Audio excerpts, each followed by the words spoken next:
cours est dédié Bezrat Hashem à la Leda Kala de Bitia Bat Esther, que tout se passe bien Bezrat Hashem, qu'il y a un beau bébé Barit Tzadik, la Volato Velirato qui sortent en bonne santé Bezrat Hashem. Chers amis, très souvent on remarque, il y a des parents qui nous disent, regarde, je me suis tellement investi pour mon fils, j'ai tellement tout fait pour lui, et mon fils voilà qui s'intéresse plus à moi, qui demande plus de mes nouvelles, qui veut pas me faire plaisir. Quelquefois c'est au sein des couples. Un homme il dit mais moi je comprends pas pourquoi, je demande des choses à ma femme, pourquoi elle ne tient pas à ce que je lui demande? Pourquoi? Je suis son mari, je lui demande, je lui ordonne, pourquoi elle veut pas? Qu'est-ce qui se passe? Le Rav Wosner vient avec une idée magnifique.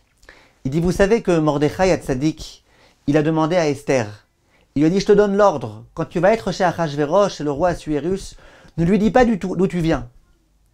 Je te demande. Et Esther, pendant tout le temps où elle était chez Assuérus, et il lui a demandé, c'est écrit dans la Megillah, il est écrit dans la Megillah, En Esther Magilet Mulata Ve'etarma Kasher Tziva Alea Mordechai. Esther, elle n'a pas lâché le morceau. Esther, elle a fait en sorte de rien dire. Quand Achashverosh lui demandait, elle disait je dis pas. Ça je dis pas, voilà. T'es le roi, c'est vrai que t'es le roi, moi je suis avec toi, ça je te dirai pas. Demande le Rav Wosner, d'où elle a eu la force de ne pas succomber? Malgré tout, ça devait être difficile. Sans arrêt, le roi lui demande comment, d'où tu viens, dis-moi, ça m'intéresserait, je voudrais savoir, s'il te plaît. En plus, plus tu lui dis c'est un secret, plus l'autre il a envie de savoir. Comment elle a fait pour tenir? Mordechai lui a dit une fois la chose. C'est pas qu'il venait tous les jours lui dire, une fois il lui a dit. Comment ça se fait? Vient le Rav Wosner et il donne un secret. Il dit juste après dans la Megillah, il est écrit le pasouk d'après. Il est écrit que tous les jours, Mordechai s'approchait de là où se trouvait Esther. Pourquoi?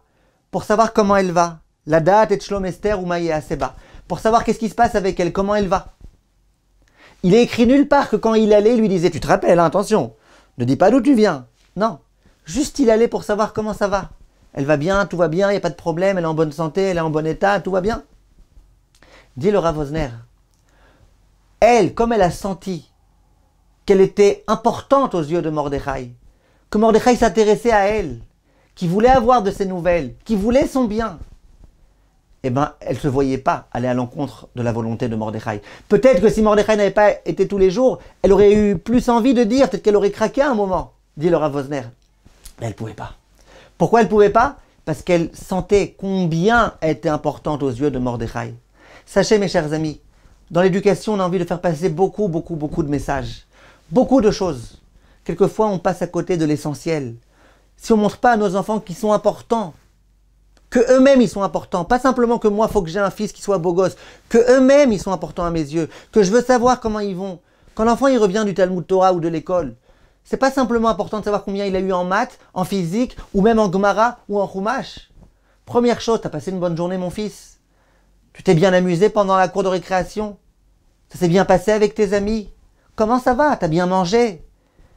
T'as pas faim maintenant mon fils? Viens, tu as faim, je te prépare un petit quelque chose. Intéressons-nous à eux. Quand on s'intéresse à eux et qu'ils voient qu'ils sont importants à nos yeux, eh ben, il y a des choses magnifiques qui peuvent se passer.